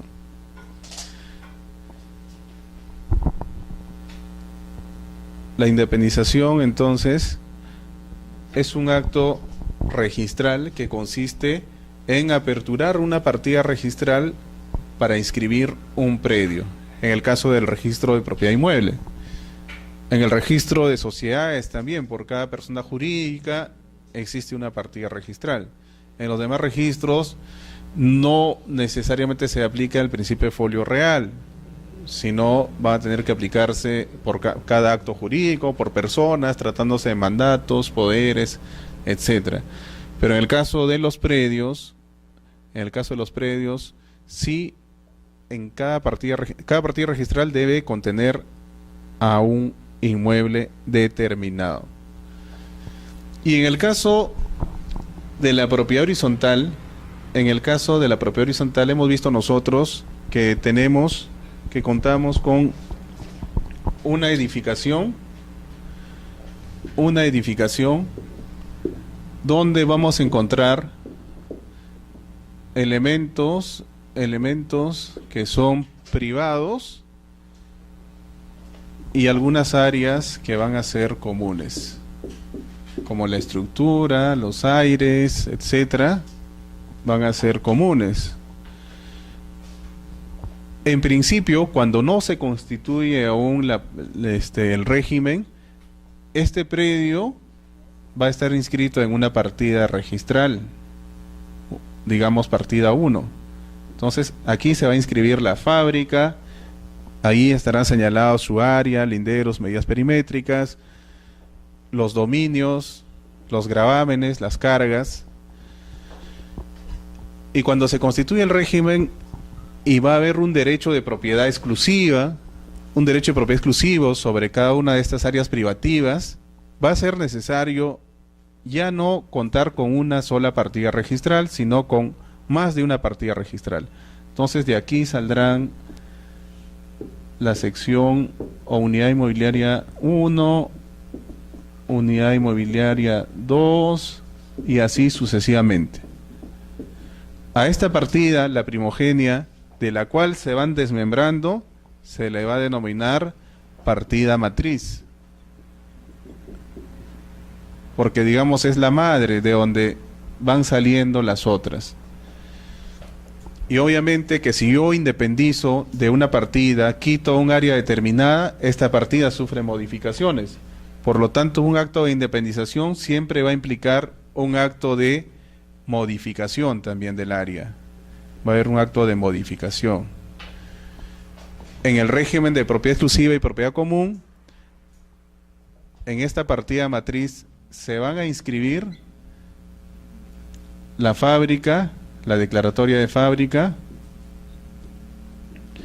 En esa partida se va a inscribir el reglamento interno.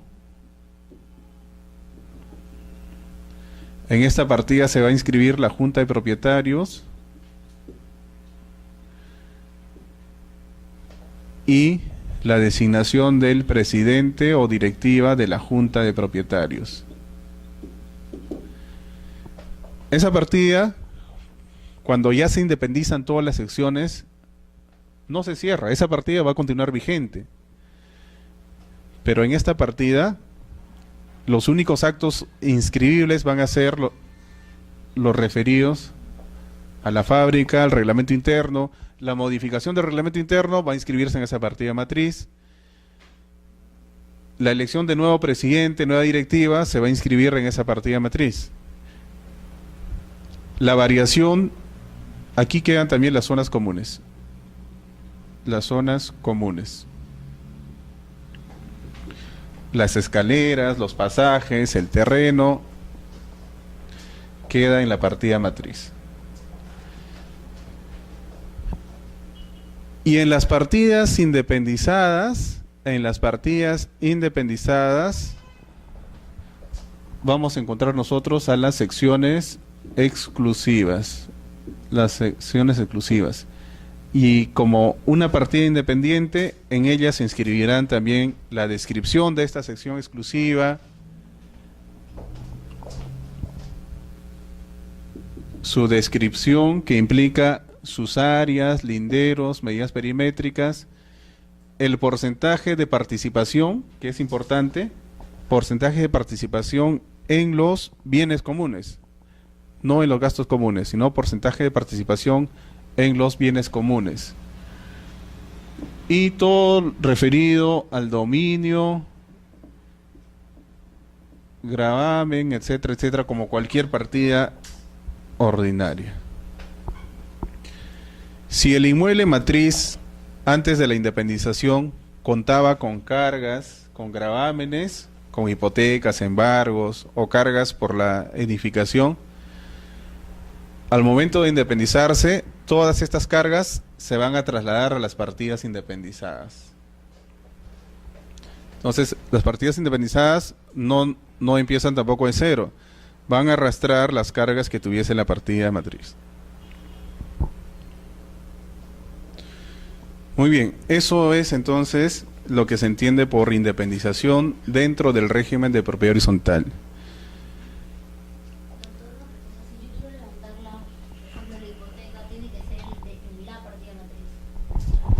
Si quiere levantar la hipoteca, tiene que ser... Lo que ocurre es que la hipoteca está afectando o gravó a este inmueble, correcto. Entonces, cuando ya se cancela la deuda, el acreedor levanta la hipoteca que estuvo inscrita en la partida matriz, pero el asiento de cancelación no solo se va a extender en esta partida, sino también en todas las partidas independizadas. Pero obviamente los derechos registrales, por ejemplo, por efectos de... Los derechos registrales tienen dos rubros. Hay un derecho de calificación o estudio y hay un derecho de inscripción. O sea, si el título está perfecto, entonces se cobra por inscripción. En el caso del levantamiento de algún gravamen que fue inicialmente trabado o inscrito en la partida matriz, por derechos de calificación le van a cobrar en la partida matriz y en cada una de las partidas independizadas. Pero por derechos de inscripción, como se trata de una sola hipoteca, le cobrarán solo un monto, la partida matriz, no en las independizadas. En el caso de... Así es. Uno por derecho de inscripción, pero por calificación sí le van a cobrar por el número de partidas.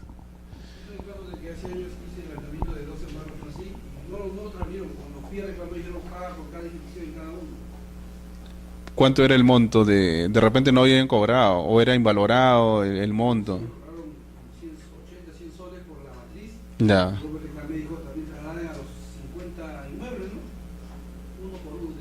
Tenían que haberle cobrado solamente por derecho de calificación, pero no por derecho de inscripción. Sobre ese tema sí hay resolución del tribunal que ya han definido, o sea, no, porque no puede cobrarse dos veces por el mismo acto.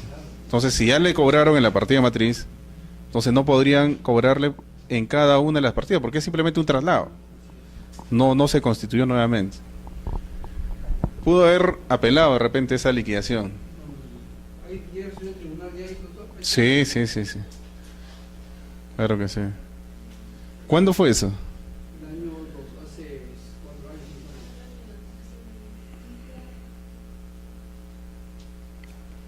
años. Podría intentar solicitar la rectificación.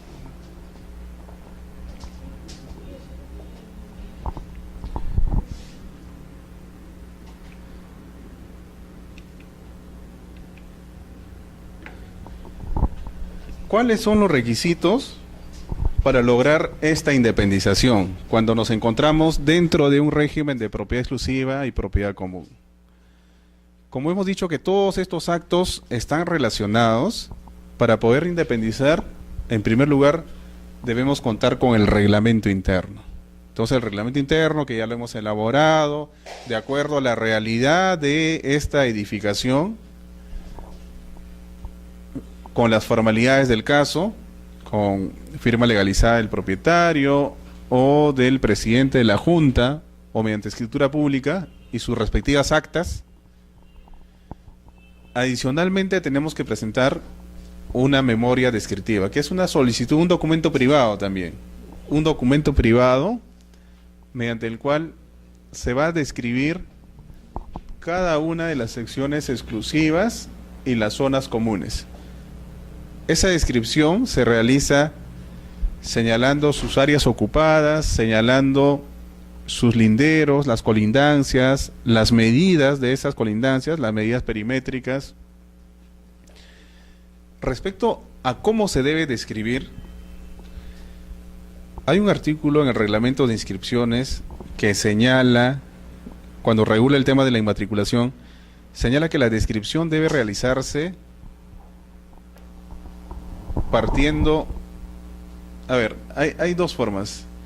Suponiendo que nosotros estamos en este ambiente, que es una sección exclusiva, ¿correcto? ¿Cuál es el lado derecho de esta sección exclusiva? Si ustedes describieran, por ejemplo, por la derecha mide, suponiendo que mide acá 10 metros, 9 metros, allá. Por la derecha, ¿cuál es el lado derecho? Este es el lado derecho. ¿Para qué? ¿Para mí o para ustedes? ¿Está? ¿Qué dijo? Correcto. Esa palabrita, el entrando, ingresando, hace la diferencia. Porque para la doctora, el lado derecho es el lado de allá. Entonces, muchas veces presentan memorias descriptivas donde el lado derecho discrepa con lo que aparece graficado.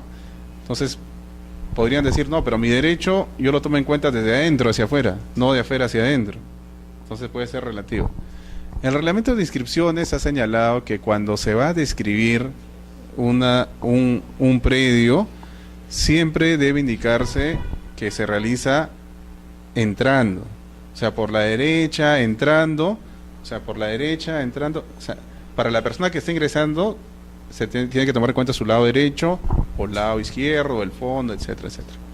Parece un detalle también trivial, pero estas cositas generan muchas veces discrepancias. La formalidad es el documento privado con firma certificada del propietario. No es necesario que este documento contenga la firma del profesional. Se entiende que quien ha elaborado es un profesional, un ingeniero, un arquitecto, pero no es necesario la firma legalizada del profesional. Normalmente lo hacen, pero no es necesario. Asimismo, tiene que acompañarse un plano perimétrico, un plano de independización. Este plano sí tiene que contener la firma legalizada del profesional que lo ha elaborado, del ingeniero o arquitecto. No podría tener la firma del abogado, ¿no? Ya no nos corresponde a nosotros. Entonces cada uno va en su rubro, en su tema. Estos documentos deben concordar. Y normalmente no concuerdan. De repente por la extensión, por la cantidad de tramos, etcétera. Entonces siempre se generan discrepancias en cuanto a las áreas, que no se han descrito algunos tramos, no se han graficado de repente en el plano, no se han consignado las medidas de algunos tramos. Entonces, muchas observaciones se originan por la discrepancia de estos documentos. Y a su vez, lo señalado en la independización debe coincidir con el reglamento interno. Y a su vez, lo señalado en la independización debe coincidir con la fábrica que se ha declarado. Para poder independizar un área y considerarlo como una sección exclusiva independizable, esta área debe tener un acceso que lo conduzca a un área común. Esta área debe estar delimitada de otras áreas. Porque si yo digo que aquí tengo una sección exclusiva y no existe un muro que lo divida y digo que tengo al costado otra sección exclusiva, no hay independencia entre ambas secciones. Por lo tanto, previamente tendrá que modificarse o ampliarse la fábrica a efectos de que se declare el muro, el techo o otros ambientes. O a la inversa, cuando ya tengo una sección exclusiva y quiero independizarlo de repente, según el documento de la independización, yo tengo acceso a otras áreas que normalmente no lo tenía. ¿Eso qué significa? Que en la práctica de repente se han abierto paredes, puertas, hay nuevas, pero en la fábrica no consta ese dato. Entonces, siempre la calificación se realiza en base a la fábrica que se tiene inscrita o la que se está presentando conjuntamente con estos actos. Eso ocasiona también muchas discrepancias. El plano de independización tiene que ser el mismo que firmó los planos de fábrica.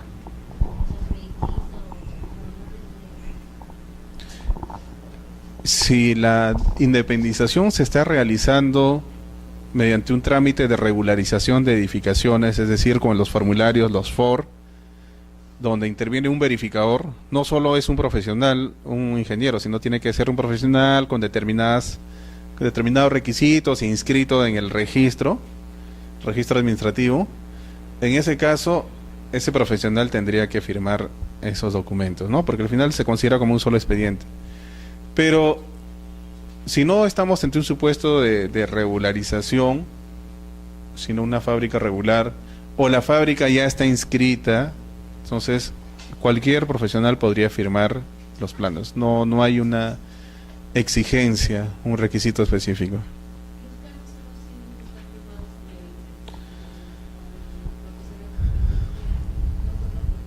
Sí, no se requiere la firma de los propietarios. Al igual en la regularización de fábrica también no se requiere la firma de los propietarios. Normalmente lo hacen, pero no se requiere, no es requisito. Solo la firma del verificador. Doctor, hace 20 años hizo la verificación que vino certificado de habitabilidad por el área, era 25 metros cuadrados. ¿Ustedes dicen eso? ¿Sí que está bien? Habitabilidad. Lo que pasa es que la norma que estableció como área mínima habitable 40 metros, 60 metros en principio, no ha sido derogada. O sea, está vigente esa norma. Sin embargo, si se trata de una regularización de edificaciones, estas regularizaciones se hacen según consta en la realidad. O sea, supuestamente se incorpora el registro, así no hayan cumplido con las normas técnicas, normas de edificación. Y en ese supuesto no se le exigiría un certificado de habitabilidad. Normalmente se le pide al verificador que se pronuncie si era habitable y cumplía con las normas, y según lo que señala, ya se inscribe. En un trámite, en una independización regular, digamos, ¿no? Con una fábrica normal, si el área es menor, generalmente se exige de habitabilidad. Ahora, ese tema de habitabilidad también ha variado, porque según el reglamento de edificaciones ya no es 60, sino 40, e inclusive se establece algunas excepciones que podrían incluso llegar a áreas mucho menores, ¿no? Entonces, si se acredita que cuenta con esa autorización de la municipalidad, también ya no sería necesaria.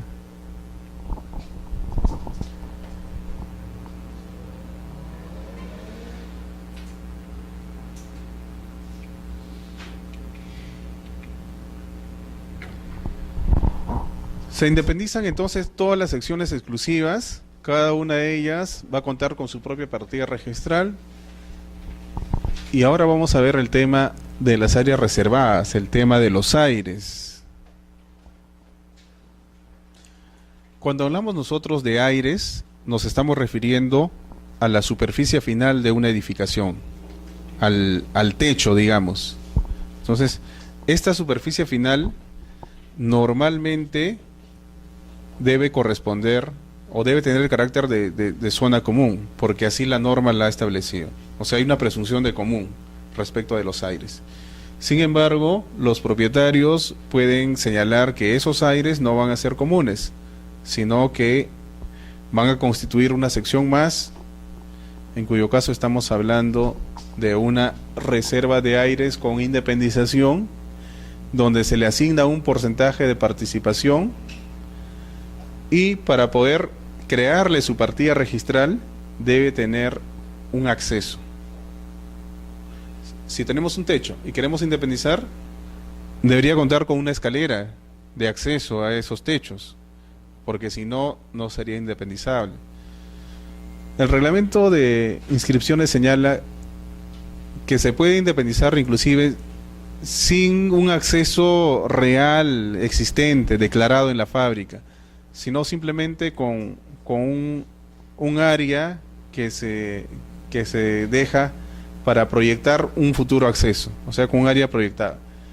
Entonces va a ser independizable los aires siempre y cuando se les asigne un porcentaje de participación en los bienes comunes y tenga un área proyectada de acceso.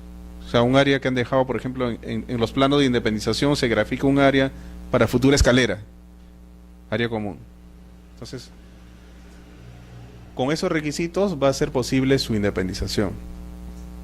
Ahora, si no tiene acceso, si no se deja un área proyectada, si no se le asigna un porcentaje de participación, porque no es la intención o físicamente aún no es posible, esos aires tampoco pueden considerarse comunes si es que así lo acuerdan los propietarios. En ese caso hablamos de reservas de aires sin independización. En la partida matriz y en el reglamento interno va a tener que dejarse constancia de que esos aires se encuentran reservados a favor de A, B, o del propietario de la inmobiliaria, del constructor, dependiendo de quién es el titular registral. Pero tiene que estar señalado expresamente y tiene que estar determinado en cuanto a su área, su extensión.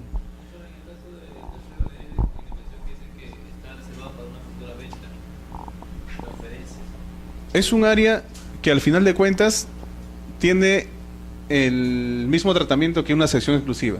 Es una sección exclusiva más. ¿Y quién es el que vende? Porque ya hay una junta de propietarios. ¿Quién es el que recibe el dinero? ¿Quién es el que acuerda eso? ¿La junta de propietarios? No, los aires, cuando hablamos nosotros de reservas de aire, reservas de áreas, al final de cuentas, lo que se está haciendo es señalar quién es el propietario de esa área, pero que normalmente no puede independizarse, en cuyo caso quedará en la matriz, o si puede independizarse, ya se independiza a nombre de ese titular. En este caso, es una sección más, es una sección exclusiva más, sino que más adelante va a edificar, va a construirse recién. Hay un titular. En este caso, queda en la partida matriz, pero se ha señalado, a quién le va a corresponder esos aires. Es una reserva de dominio, en otras palabras. En este segundo caso, si en el futuro quisieran ustedes independizar esos aires, ¿qué es lo que tienen que hacer? Modificar el reglamento interno, porque van a incorporar una sección más. Si eran 10, ahora van a ser 11. ¿Qué es lo que tienen que presentar? Los documentos de la modificación de la independización. ¿Qué es lo que se presenta para independizar? La memoria descriptiva y los planos. Tendrán que presentar la memoria de la modificación de independización y los planos respectivos. Entonces, el reglamento interno modificado, la memoria y los planos, con esos requisitos, se podrá independizar esta nueva unidad. Pero ojo, ¿a favor de quién se va a independizar? ¿A quién se le va a considerar como propietario en la partida independizada? A favor de la persona a quien se le reservó. O sea, sobre el tema del dominio ya no va a haber ningún problema, ni se va a someter al debate de la Junta de Propietarios, nada. La Junta de Propietarios va a intervenir solo para efectos de dar su conformidad a la modificación del reglamento interno. Pero el derecho de propiedad ya está señalado. Sobre ese tema no hay incertidumbre. Y al final de cuentas, esa es la reserva de aires. La posibilidad de señalar quién es el titular. Sí. Para poder independizarlo, el único titular obviamente es la persona que se le hace heredero, ¿no? Pero esa persona para poder independizarlo necesita una autorización de la Junta de Propietarios. La Junta de Propietarios va a dar su conformidad respecto a la modificación del reglamento interno y se va a modificar porque se está independizando una nueva sección. Entonces,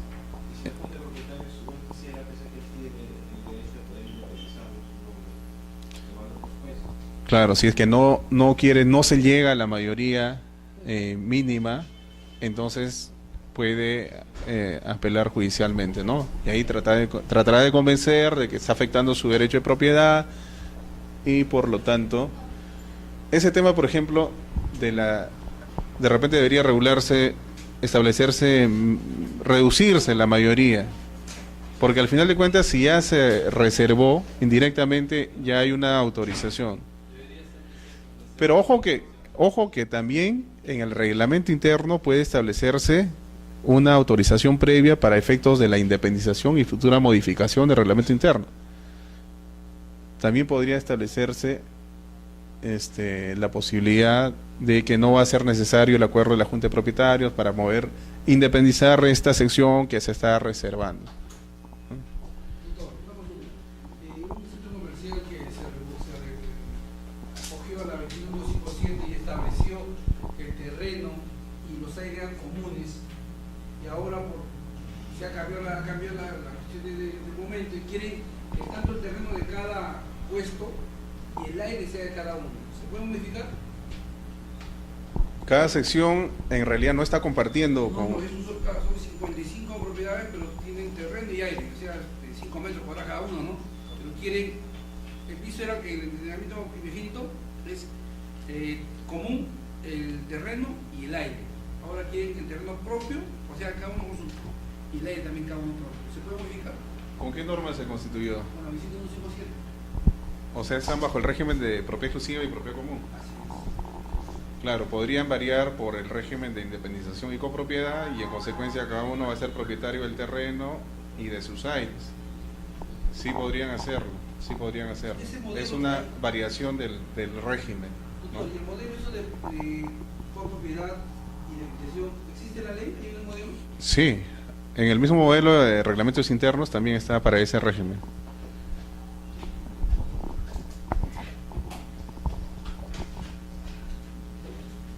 Ah, ya estamos, ya. Con razón que ya estaban fugando. Bueno, entonces nos quedamos acá, no me había dado cuenta. Ah, ya, claro, también estamos recuperando. Pero bueno, la próxima sí voy a salir más temprano por el tráfico.